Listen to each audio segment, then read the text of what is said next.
Masya Allah banyak sekali ilmu yang kita dapat. Bapak Ibu, sebelum ketanya jawab, izinkan saya mereview apa yang Ustadz sampaikan. Pertama, Ustadz memulai dari tentang sabar. Sabar itu ada 3 macam. Pertama, sabar dalam musibah. Role modelnya adalah Nabi Ayub. Yang kedua, sabar dalam ta'ah. Role modelnya adalah. Yang ketiga adalah sabar dalam meninggalkan larangan Allah. Role modelnya adalah Nabi Yusuf alaihi salam. Ustadz barusan menyampaikan beberapa ibrah tentang Nabi Ibrahim, beberapa pelajaran berharga yang luar biasa tentang Nabi Ibrahim. Yang pertama, Nabi Ibrahim itu adalah sosok Nabi yang sangat kaya raya. Dan beliau sangat gemar sekali menginfakkan hartanya, sangat gemar sekali untuk menyambut tamu. Sampai ada salah satu tamunya yaitu malaikat. Yang kedua, Nabi Ibrahim adalah role model dalam pendidikan selain Rasulullah Shallallahu Alaihi Wasallam, dan beliau sangat sukses dalam mendidik anak-anaknya. Yang ketiga, Bapak Ibu, Nabi Ibrahim selalu meninggalkan setiap tempat yang beliau sempat singgahi, semuanya dalam keadaan berkah. Ini berarti Nabi Ibrahim selalu membina tempat yang ia singgahi sehingga tempat tersebut menjadi berkah dan selalu mendoakan tempat tersebut. Yang keempat, Nabi Ibrahim adalah sosok Nabi yang membangun Ka'bah. Masya Allah, seluruh umat manusia sekarang sholat menghadap Ka'bah. Ini adalah jasa Nabi Ibrahim dan risalah Nabi Ibrahim. Yang selanjutnya, yang nomor 5, risalah kurban yang dicontohkan, yang pertama melaksanakan kurban adalah Qabil dan Habil. Tapi risalah kurban yang disuruh ditiru oleh Nabi Muhammad, umat Nabi Muhammad adalah risalah kurban Nabi Ibrahim. Ini karena apa? Karena kurbannya Nabi Ibrahim adalah karena kecintaannya, ketaatannya pada perintah Allah Subhanahu wa taala. Yang selanjutnya, Nabi Ibrahim sangat mencintai, ada hal yang dikorbankan oleh Nabi Ibrahim adalah hal yang sangat dicintai oleh Nabi Ibrahim. Kalau harta mudah bagi Nabi Ibrahim, tapi Allah menyuruh Nabi Ibrahim untuk mengorbankan anak, tapi Nabi Ibrahim tidak menolak, tapi sami'na wa ata'na. Yang selanjutnya ini nyambung. Kenapa Nabi Ibrahim sukses dalam mendidik anaknya? Sebab ruhiyah Nabi Ibrahim luar biasa. Soleh luar biasa. Tidak ada perintah Allah yang disanggah oleh Nabi Ibrahim, tapi Nabi Ibrahim katakan sami'na wa ata'na. Ketika Nabi Ibrahim disuruh untuk menyembelih anaknya tanpa protes pada Allah, tapi sami'na wa ata'na dilaksanakan. Maka ruhiyah inilah yang menular pada anak-anaknya, sehingga putra-putranya semuanya soleh menjadi nabi yang diceritakan oleh Ustadz sampai ke sekitar 20-25 nabi adalah semuanya anak keturunan Nabi Ibrahim. Dan yang selanjutnya adalah Nabi Ibrahim adalah nabi yang selalu terkoneksi dengan Allah dengan doa-doanya. Jadi walaupun Nabi Ibrahim soleh, tidak merasa sombong dan kesolehannya, dalam menghadapi berbagai hal, Nabi Ibrahim selalu memanjatkan doanya pada Allah, sehingga doa-doa tersebut dilanggengkan oleh Allah dalam Al-Quran. Ini karena saking sangat terhubungnya, saking sangat butuhnya Nabi Ibrahim dengan Allah, saking sangat dekatnya Nabi Ibrahim dengan Allah, sehingga beliau mendapat gelar Khalilullah, kasih Allah. Baik Bapak Ibu, itulah yang saya review dari penjelasan Ustaz barusan. Masya Allah, banyak sekali ilmu yang kita dapat. Maka untuk kali ini kita buka sesi tanya jawab. Baik bagi para Bapak Ibu Majelis Barokah yang akan bertanya pada Ustaz tentang pembelajaran dan Ibrahim yang Masya Allah banyak sekali, maka disilahkan. Pak Ijang atau Butia, Pak Gansah sudah ada yang bertanya atau raise hand atau? Ya, mungkin Pak Gansah untuk. Iya, silakan Ibu dan Bapak jika ada yang bertanya bisa raise hand atau menuliskan di kolom chat. Iya, Pak Ilin, ini sudah ada yang bertanya dari raise hand, ada Ibu Rida. Sebentar Ibu Rida. Ya, silakan Bu Rida. Ya, Bu Rida, silakan. Bismillahirrahmanirrahim. Assalamualaikum warahmatullahi wabarakatuh. Waalaikumsalam warahmatullahi wabarakatuh. Ini tadi saya tertarik dengan tausiah yang tadi yang Allah itu dari contoh kurban Habil dan Qabil bahwa Allah itu menerima kurban di antara keduanya itu karena kesungguhannya salah satu hambanya itu. Nah, yang saya ingin tanyakan, kebetulan saya ini berusaha gitu. Kebetulan juga mungkin karena ibu rumah tangga ya. Jadi berusaha memanage keuangan itu sebaik mungkin gitu. Kalau saya berusaha gitu. Nah, bahkan saya memprogramkan setiap tahun itu sebisa mungkin gitu saya tuh bisa berkurban gitu. Saya seperti itu. Nah, aduh maaf ini kesan ini. Nah, alhamdulillahnya gitu itu terprogramkan oleh saya. Nah, sehingga saya merasa terbiasa gitu ya, keadaan itu udah biasa buat saya tuh seperti itu. Nah, merujuk ke tadi bahwa hamba Allahnya yang kedua Habil dan Qabil itu salah satu diterimanya karena kesungguhannya, terus kerja kerasnya, perjuangannya. Nah, apakah gitu ya, ketika saya merasa diri saya sudah terbiasa dengan keadaan ini, apakah berarti perjuangan saya itu tidak maksimal gitu, biasa-biasa saja atau gimana gitu, sehingga ada kekhawatiran gitu kayak tadi katanya yang diterima teh yang kesungguhannya, ataukah saya perlu misalnya meningkatkan kembali misalnya ujian-ujian yang misalnya kayak tadi misalnya sekarang kita bisa kurban 1 misalnya, cobalah misalnya 2 atau 3 dan sebagainya ujian itu sehingga saya merasa oh inilah yang terbaik buat Allah. Nah, seperti itu. Apakah seperti itu gitu? Nah, mungkin itu pertanyaan dari saya. Assalamualaikum warahmatullahi wabarakatuh. Waalaikumsalam warahmatullahi wabarakatuh. Kita satu-satu dulu ya. Bang Ustadz, boleh dijawab. Ya, seperti itu, Bu. Jadi kita jangan puas dengan amal. Jangan amal yang hari ini kita lakukan. Kalau ibu bisa mampu untuk melaksanakan 1 hari 1 juz, coba naik 1 hari 2 juz. Kalau bisa 1 hari 3 juz. Makanya kalau sahabat itu biasakan mereka ini sampai batas maksimal 3 hari sekali dia hatam mereka. Hatam 3 hari, berarti lamun bahasa ayat 10 juz sehari. Jadi kita jangan, punten saya selalu kepada ibu-ibu yang istiqomah dengan 1 hari 1 juz, one day 1 juz, ada kalimat odoj sekarang, jangan puas di situ. Naikkan, terus naikkan. Kalau ibu sekarang biasa, Ustaz, alhamdulillah saya 1 hari kurban. Alhamdulillah, satu tahun kurban. Nah, nanti mah bukan umpama tahun sekarang saya alhamdulillah 1 ekor kambing. Tahun depan insya Allah 1 ekor sapi. 1 tahun depan. Wah, itu jadi kita harus ada misi yang untuk meningkatkan yang jauh lebih baik. Tahun sekarang 1 ekor, tahun depan 2 ekor lah. Saya atas nama saya sendiri, atas nama suami saya sendiri, jauh lebih baik. Jadi artinya punten dalam kehidupan kita tetap itu kebaikan, nggak menafikan, jangan kita menafikan ke setiap kebaikan itu adalah kita sudah pasti ibu memanage uang tadi dengan begitu susah payah untuk 1 tahun sekali untuk berkurban. Alhamdulillah itu udah usaha yang maksimal. Tapi kalau kita memaksimalkan yang lebih maksimal, itu adalah cerminan daripada ketakwaan kita di hadapan Allah Subhanahu wa taala. Dan meskipun nantinya kita akan menemukan Allah tak melihat besar kecilnya daripada binatang hewan kurban kita, tapi yang Allah lihat adalah ketakwaan yang ada dalam jiwa kita. Mudah-mudahan kita termasuk orang-orang yang bertakwa. Jadi intinya saya mengatakan gini, jangan pernah puas dengan amal yang hari ini. Kita harus ada naik terus. Iya. Seperti itu. Mangga. Baik, Bu Rida, sudah cukup? Oh iya cukup, Pak. Terima kasih banyak. Assalamualaikum. Waalaikumsalam warahmatullahi wabarakatuh. Pak Gansa, selanjutnya siapa?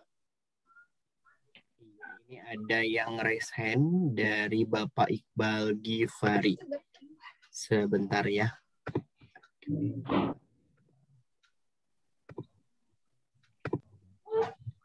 Iya, silakan Pak Iqbal.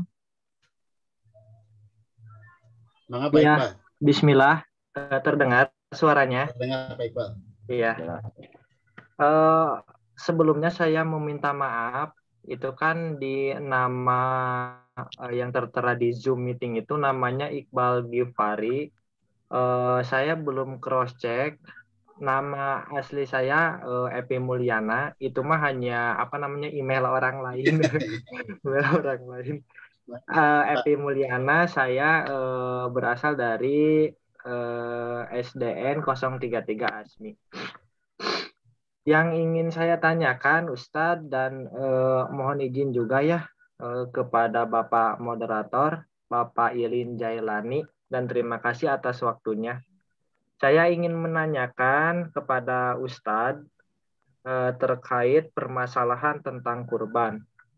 Kalau tidak salah, pengertian terkait kurban itu kan artinya mendekatkan diri kepada Allah Subhanahu wa Ta'ala. Nah, yang ingin saya tanyakan pada kesempatan kurban kesempatan kali ini gitu kan, saya belum ada rezeki untuk membeli hewan kurban. Nah, yang dinamakan dengan apa namanya?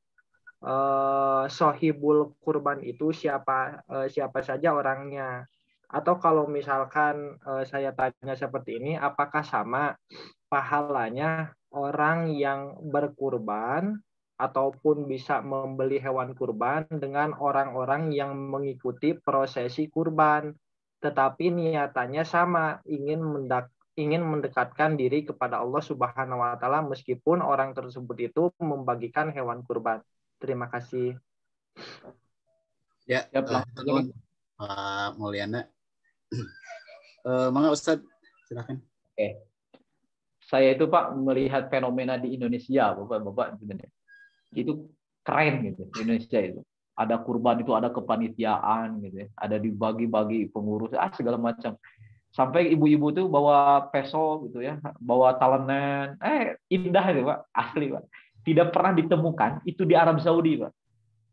Padahal, punten, di zaman Rasulullah itu cerminannya seperti di Indonesia gitu. Makanya kalau saya mengatakan ada ayat-ayat, beberapa ayat yang tidak sudah ditemukan di negara lain, Pak. Ayatnya di Indonesia gitu. Di zaman Rasulullah SAW, kurban itu seperti di kita. Ada sahibul kurban, orang yang berkurban, punten lantas mereka berkurban, kemudian ada orang yang tidak mampu dan membantu. Nah, meskipun nanti akan ada begini, kalau seandainya dia ijabnya sebagai membantu, alhamdulillah dapat pahala. Ada sebagai orang yang pekerja, kemudian dia dibayar, makanya munculnya nanti tidak boleh mengupah orang yang menyembelih atau orang yang nguliti dari bagian kurban. Itu muncul hadis-hadis itu. Tapi ternyata kalau kita membantu ibu ini Pak punten yang tadi, meskipun kita tidak mampu untuk berkurban, tapi kita membantu, insya Allah kita dapat pahala, Meskipun pahalanya apakah pahala kurban tentu bukan ya, insya Allah pahalanya itu bagian daripada kurban itu.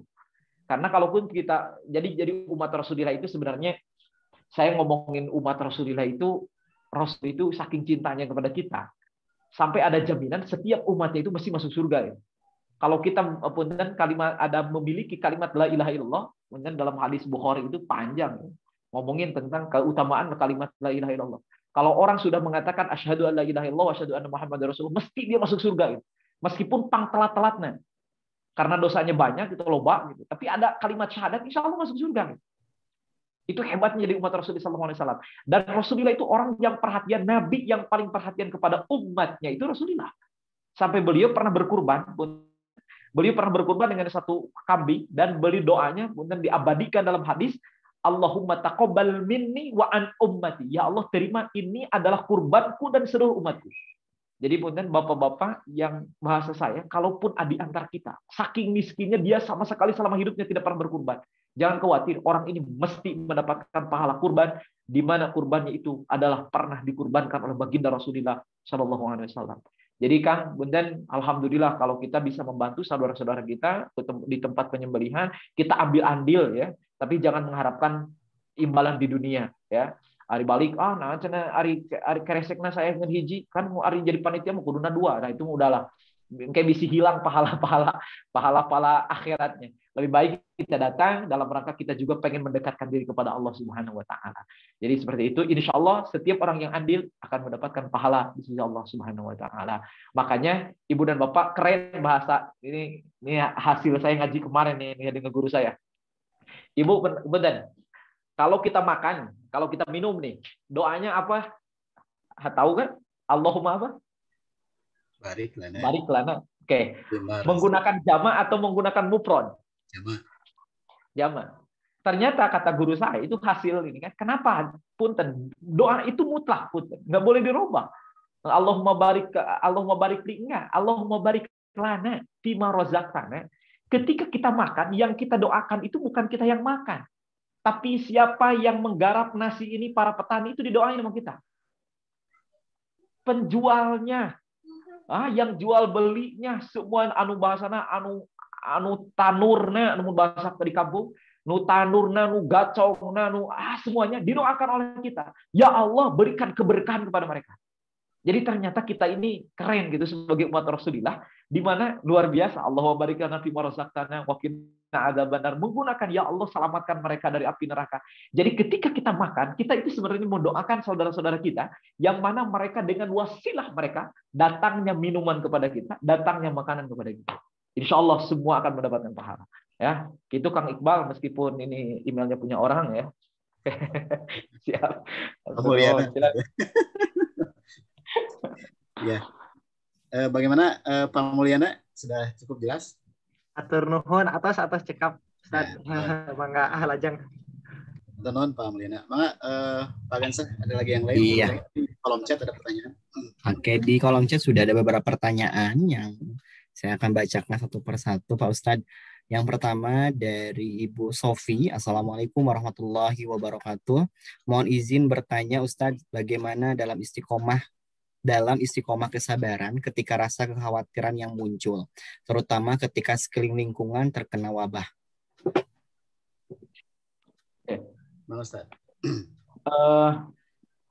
Pak, Ibu dan Bapak, punten, saya termasuk orang di sini, mungkin Bapak-Bapak juga perlu saya sampaikan ya. Kalau tidak ada kepentingan, jangan nge-share gitu ya. Dikit-dikit nge-share tentang kasus, mendingan kalau benar gitu. Jadi sebaiknya kita jangan. Contoh kasus gini Pak, orang sakit itu rata-rata tinggal di rumah. Gitu. Saya gini, orang sakit itu rata-rata tinggal di rumah, apalagi sekarang wajib isoman ya. Kemudian dia yang pasti pegang yang menjadi teman setia bagi orang yang sakit itu rata-rata gitu. Jarang Quran Pak, pasti HP gitu. Kemudian dia lagi sakit gitu ya. Kemudian dengar masuk ke grup, oh tetangganya maut kena COVID, gitu. Ngedown itu. Pasti Pak. Makanya Ibnu Sina ini pun dan di dalam kitabnya beliau mengatakan kepanikan dan ketakutan itu adalah setengah daripada penyakit. Sekali lagi, ketakutan dan kepanikan itu setengah dari penyakit. Dan kata beliau, ketenangan itu adalah setengah dari obat. Jadi makanya kita ini harus tenang gitu. Meskipun ya di sisi lain orang yang beriman itu kenapa orang beriman penuh dengan ketakutan. Bahasa kita ketika ada yang sakit, saudara-saudara kita, itu adalah qadar Allah. Ketetapan yang Allah, kapanpun kita tidak bisa. Kalau ada orang yang meninggal, jangan mengatakan, oh meninggal itu mau COVID. Bukan. Itu hanya wasilah. Bukankah kita sudah diajarkan oleh guru-guru kita, kalau masalah kematian itu, Qul innal mauta alladzi tafirruna minhu fa innahu mulaqikum. Kemanapun kita lari, pasti dia akan ngejar kita. Bukan kita yang lari. Nggak bisa lari dari kematian. Karena kematian akan datang kepada kita. Makanya yang harus kita lakukan hari ini, punten sekali lagi ketenangan. Punten kalau saya saranin, udahlah jangan nge-share yang yang berhubungan dengan pemberitaan. Jadi kecilkan COVID ini, muliakan Allah. Itu jauh lebih baik dan itu jauh lebih bijak gitu. Ketimbang kita seakan-akan selalu membicarakan kehebatan COVID, sementara kita lupa dengan Allah Subhanahu wa taala. Bukankah sebaiknya kita lebih banyak berdoa, beristighfar dan sebagainya. Ketika kita ingat kepada Allah, insya Allah Allah akan ingat kepada kita. Untuk menjaga keistiqomahan, laksanakan apapun yang hari ini kita biasa dilakukan, punten dengan kemampuan aja, kemampuan. Kalau Ustaz saya biasanya sholat berjamaah, tapi sekarang masih ditutup, ya udah laksanakan aja. Berjamaah tetap berjamaah. Dengan siapa? Biasanya salaki, itu sekarang ternyata banyak salaki suami yang diprotes sama istrinya. Tinggali tak bisa ngaji, nanti enak ke COVID Pak. Enak biasa ngimaman di imah, enak ngimaman di imah. Ketika panggil pemajikan ini kan, dia tenggunahan kan pemajikan anak. Karena pemajikan esok ikut pengajian, suaminya jarang. Makanya ke COVID itu pembuktian. Bener kita sebagai imam di rumah gitu. Menyerek imamanku pemajikan Pak, datu saat tuh ya. Buktikan kita ini hakikat daripada kita adalah imam di rumah. Makanya sekali lagi Ibu punten, bagaimana kita menjaga keistiqomahan? Ibadah-ibadah yang biasalah kita lakukan, kalau bisa pindahkan, keistiqomahan tetap dijaga gitu ya. Insyaallah. Mudah-mudahan kita senantiasa diberikan kekuatan. Seperti itu. Mungkin ada lagi Kang. Ya, tentu Ustaz. Ya. Adakah yang menarik ya? Mau jadi paman majikan? Lanjut. Buktikan atau bapak-bapak ya. Mengapa Kansa? Ya, kita lanjut kepada pertanyaan berikutnya dari Ibu In Ratnasari. Izin bertanya Pak Ustadz mengenai daging kurban. Sebagian ada yang mengatakan yang kurban boleh sepertiga bagian, sebagian lagi ada yang menyatakan tidak boleh makan daging kurban tersebut. Itu bagaimana Pak Ustadz? Silahkan. Kalau daging kurban udah, daging kurban boleh. Kita makan sepertiga boleh. Nggak ada larangan insya Allah. Jadi, sepertiga bahkan itu sunnah. Nggak ada larangan. Justru bahkan dalam hadis yang lain itu wajib hukumnya. Ada para ulama yang mengatakan wajib hukum makan daging kurban kita. Tapi kade hati-hati. Ayahnya masuk anu aneh. Jadi panitia emang liar gitu. Kita kudu cerdas. Ayah orang kurban kudoba minta daging sapi. Panitia teh. Usaha abdi mah darah tinggi jadi teresep daging domba, nyungkeun daging sapi. Pan ibu teh kurbanna kunaon? Sunnahnya itu makan bagi kurban kita. Kalau kita kurbannya dengan kambing, ya sunnahnya itu makan daging kambing punya kita. Lain iya mah menta nu batur ya. Kudu beda di. Jadi nah itu ya kan. Jadi punten para ulama ikhtilaf dalam masalah ini, ada yang mengatakan sunnah, ada yang sampai mengatakan wajib hukumnya kita makan bagian daripada pohon kurban kita. Kurban itu berbeda dengan yang lain, Ibu Punten. Satu, kurban itu boleh tanpa status sosial. Orang kaya boleh, orang miskin boleh. Jadi siapapun boleh dikasih. Kemudian termasuk beda agama. Kalau kita punya tetangga yang berbeda akidah, boleh dikasih sama kita. Nah ini beda kurban. Kurban itu sebenarnya lebih santai gitu ya. Kecuali nanti para berbeda agama itu siapa? Kalau orang-orang yang memerangi nggak boleh. Nah, lamun daging kurban dibikin ke orang Israel ulah itu mah pegawaiana itu mah ngebom umat Islam ya nggak boleh. Jadi kepada saudara kita yang non muslim tapi mereka berada di lingkungan kita, mereka tidak mengganggu kita, silakan mereka diberikan. Jadi kalau daging kurban itu jauh lebih umum sebenarnya. Oke, kita berlanjut ya Pak Ilin. Ini dari Pak Edward Darsono. Bismillah Pak Ustadz, bagaimana konteks arti kurban mendekatkan kepada Allah dengan Quran Surat Al-Baqarah ayat 186? Enggak Pak Ustadz? Al-Baqarah 186. Punten, saya harus cek dulu ya.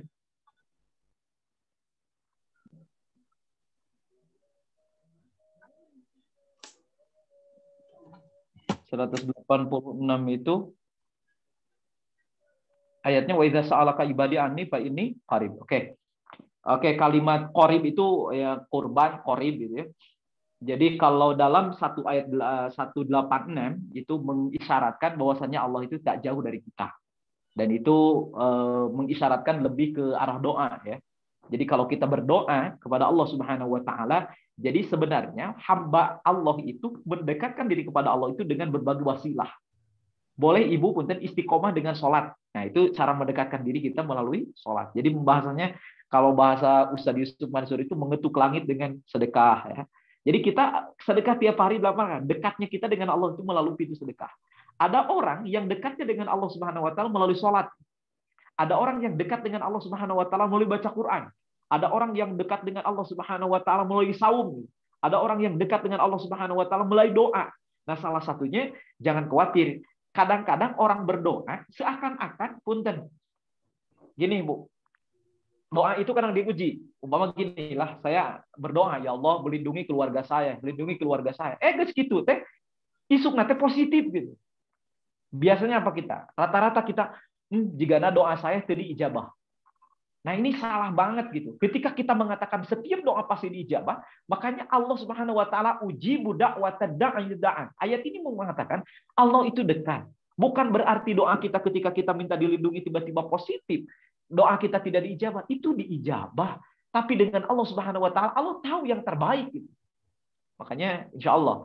Kemudian kalimat kurban tadi adalah dalam rangka mendekatkan, betul. Kurban itu kenapa disebut dengan dalam rangka mendekatkan? Dalam rangka mendekatkan dengan cara yang lain, yaitu mengocorkan darah hewan. Sebagaimana kita memahami, kurban itu definisinya adalah hewan kurban yang disembelih pada tanggal 10 Dzulhijjah setelah sholat Idul Adha. Awas, jangan nyembelih sebelum sholat Idul Adha. Makanya kalau nanti tidak ada sholat Idul Adha, kemudian kita jam 6 wis nyembelih, maka jangan menyembelih jam 6 karena mungkin ada saudara-saudara kita yang melaksanakan Idul Adha. Makanya hewan kurban itu harus disembelih setelah sholat Id. Itu definisinya. Dan 3 hari sholat Yaumut Tasyrik. Itu adalah definisi daripada kurban. Kurban itu artinya mendekatkan diri kepada Allah Subhanahu wa taala. Boleh melalui doa, boleh melalui zikir, bahkan melalui zikir juga kalimat dekat dengan Allah Subhanahu wa taala ada ya. Jadi kalimat 186 itu berbicara tentang kedekatan kita dengan Allah melalui doa, dan kita pun bisa mendekat diri kepada Allah melalui hal-hal yang lain. Mungkin seperti itu, Kang. Masih ada Pak Gansah atau gimana? Ya, sepertinya sudah habis Pak Ilin dan mungkin juga waktu ya. Mangga Pak Ilin. Ya, Masya Allah, banyak sekali yang interaksi untuk barokah pekan ini. Mudah-mudahan lebih berkah bagi kita semua. Ustaz, alhamdulillah rangkaian kegiatan dari awal sampai akhir sudah selesai. Mangga kami mohon Ustaz untuk memimpin doa. Oke, kita tutup dengan doa. Doa kita khususkan yang pertama bagi saudara-saudara kita tadi yang disebutkan yang sedang sakit ya. Bukan hanya para pejabat yang mungkin yang biasa ikut Zoom dengan ini, tapi bukan hanya anggota Majlis Barokah, tapi saudara-saudara kita, tetangga kita doakan. Yang sedang sakit mudah-mudahan diberikan kesembuhan oleh Allah. Kita yang sehat mudah-mudahan selalu dijaga oleh Allah Subhanahu wa taala. Karena sehebat apapun usaha kita untuk melindungi kita nggak bisa kecuali dengan izin Allah Subhanahu wa taala. Makanya kita memohon kepada Allah Subhanahu wa taala mudah-mudahan keluarga kita yang sakit disehatkan, yang sehat mudah-mudahan selalu dilindungi oleh Allah Subhanahu wa taala. Al-Fatihah. A'udzubillahi minasyaitonir rajim. Bismillahirrahmanirrahim. Alhamdulillahirabbil alamin. Arrahmanirrahim. Maliki yaumiddin. Iyyaka na'budu wa iyyaka nasta'in. Ihdinas siratal mustaqim. Siratal ladzina an'amta 'alaihim. Bismillahirrahmanirrahim. Alhamdulillahirabbil alamin. Hamdan syakirin hamdan na'imin hamdan yuwaffi ni'amahu wa mazidah. Rabbana lakal hamdu kama yanbaghi li jalali wajhikal karim wa 'azimi sultanik. Allahumma shalli wa sallim wa barik ala sayyidina Muhammad wa ala ali sayyidina Muhammad. Allahumma laka aslamna bika aman wa 'alaika tawakkalna. Allahumma laka aslamna bika aman wa 'alaika tawakkalna wa ilaika anabna faghfir lana ma qaddamna wa ma akharna ma asrarna anta al-muqaddim wa anta al-mu'akhir. La ilaha illa anta subhanaka inna kunna minal zalimin. La ilaha illa anta subhanaka inna kunna minal zalimin. Ya Rabb, ya Tuhan kami, hanya kepadamu kami berserah diri ya Rabb. Hanya kepadamu kami kembali dengan sudah ada dosa dan kesalahan. Hanya kepadamu kami tawakal. Hanya kepadamu kami bertawakal ya Rabb. Hanya kepadamu kami kembali dengan urusan-urusan kami ya Rabb. Kami mengangkatkan kedua tangan kami sebagai kami butuhnya pertolongan ya Rabb.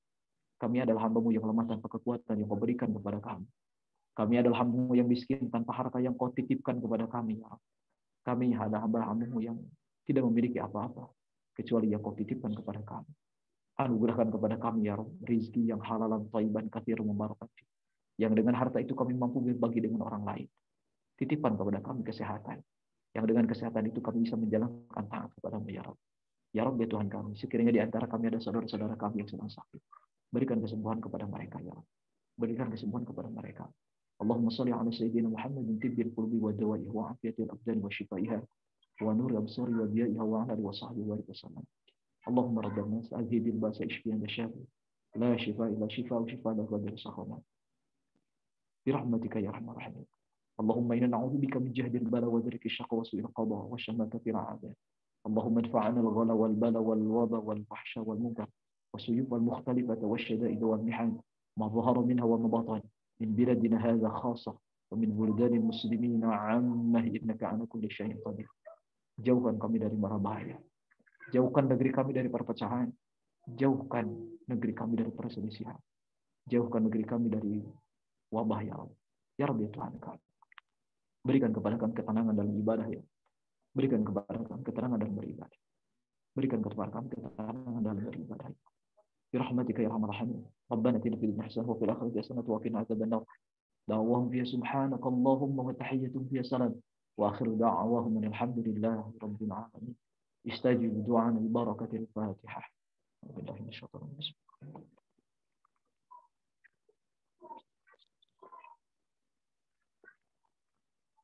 Mudah-mudahan doa-doa kita dijabah dan dikabul Allah Subhanahu wa taala. Ibu dan Bapak, mohon maaf apabila ada khilaf dan kesalahan dari kami.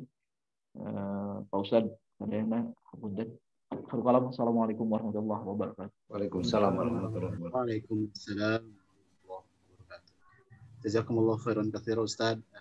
ilmu yang kita dapat di pekan ini banyak sekali. Alhamdulillah, mudah-mudahan dapat kami amalkan sehingga bisa jadi jariah ilmu bagi Ustaz. Amin. Bapak Ibu, alhamdulillah semua kegiatan dari awal sampai akhir sudah selesai. Saya sebagai moderator mohon maaf banyak kacaletot kata. Kapunten anu kasuhun. Mari kita tutup sama-sama majelis ini dengan membaca doa kifaratul majelis dan hamdalah.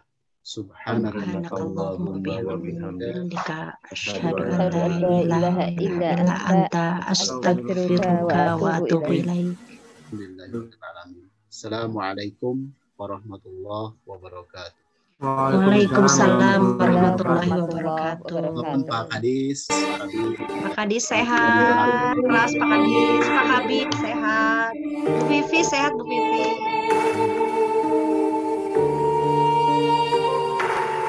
Nun Ustaz jazakumullah Ustaz.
Alhamdulillahirrahmanirrahim. Hatur nuhun kasadayana. Insyaallah pendak deui minggon payun. Sararehat sadayana. Assalamualaikum. Pak Gansah mangga di add all. And all. Iya, hapunten ada yang hapunten. Nah, ya. Assalamualaikum.